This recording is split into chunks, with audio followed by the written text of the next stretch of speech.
गंगा एक शब्द, एक नदी या एक जल की धारा नहीं, बल्कि भारत की आत्मा है।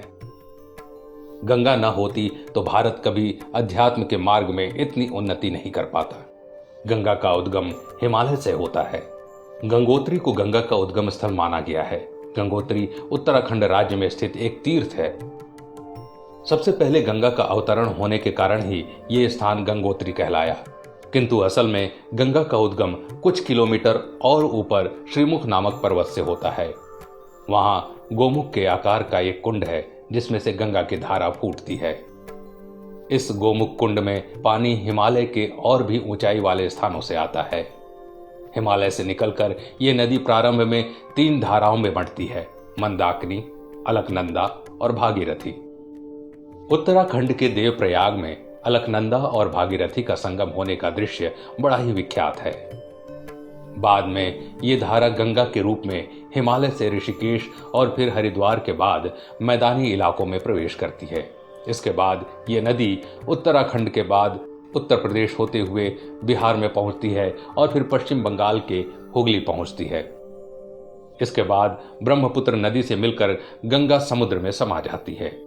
इस स्थान को गंगा सागर कहा जाता है। हिमालय से बंगाल की खाड़ी तक गंगा अपनी यात्रा में चारों तरफ सुख समृद्धि बांटती रहती है। पौराणिक मान्यता के अनुसार गंगा नदी को भागीरथ ने स्वर्ग से धरती पर उतारा था। गंगा श्री हरि विष्णु के अंगूठे से निकलकर भगवान शिव की जटाओं में आकर बस गई थी, क्योंकि गंगा का वेग इतना प्रचंड था कि अगर सीधे गंगा धरती पर आती तो पृथ्वी का संतुलन ही बिगड़ जाता। हिंदुओं का ऐसा दृढ़ विश्वास है कि गंगा में स्नान करने से उनके पाप नष्ट हो जाते हैं।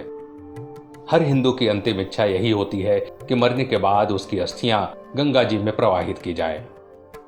इसी विश्वास के चलते सैकड़ों वर्षों से निरंतर गंगा में इंसानी अस्थियां और राख बहाई जा रही हैं। लेकिन आश्चर्यजनक रूप से इतना सब होते हुए भी गंगा की अविरलता और निर्मलता में कभी कोई कमी नहीं आई। इसके पीछे क्या वजह है, ये हम आज इस वीडियो में जानेंगे। एक कथा के अनुसार एक दिन देवी गंगा श्री हरि से मिलने बैकुंठ धाम गई और उन्हें जाकर बोली, हे प्रभु, मेरे जल में स्नान करने से सभी के पाप नष्ट हो जाते हैं, लेकिन मैं इतने पापों का बोझ कैसे उठाऊंगी?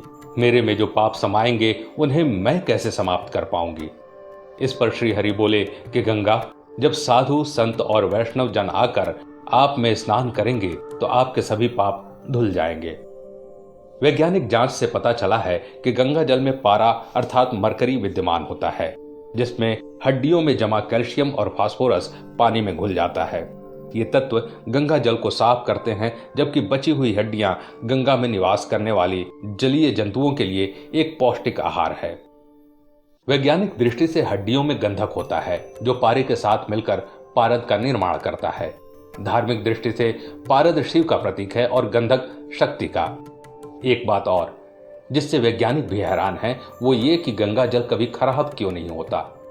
हरिद्वार और ऋषिकेश जाने वाले श्रद्धालु छोटी छोटी बोतलों में हमेशा से गंगा जल भरकर अपने घर लेकर आते हैं। घर में गंगा जल रखे दशकों बीत जाने के बाद भी ये जल उतना ही निर्मल होता है जितना कि भरते समय था। दुनिया की और किसी नदी या फिर आरओ का पानी भी इतने दिन तक स्वच्छ कभी नहीं रह सकता। अभी संपूर्ण भारत में लॉकडाउन लगा हुआ है और अभी कुछ दिन पहले युवा वैज्ञानिकों के एक दल ने गंगा के जल का लैब में परीक्षण किया। उस जांच में यह पाया गया कि वर्तमान हालातों में गंगा का जल घरों में लगे आरओ प्यूरिफायर से भी ज्यादा शुद्ध हो गया है। मतलब अगर गंगा को औद्योगिक प्रदूषण से मुक्त कर दिया जाए तो इसका जल पूरी दुनिया में सबसे ज्यादा पवित्र है, इसमें कोई शक नहीं। दोस्तों, आज के लिए बस इतना ही। अगर वीडियो पसंद आया तो लाइक करिएगा और ऐसे ही वीडियो देखने के लिए हमारे पेज को फॉलो जरूर करें। धन्यवाद।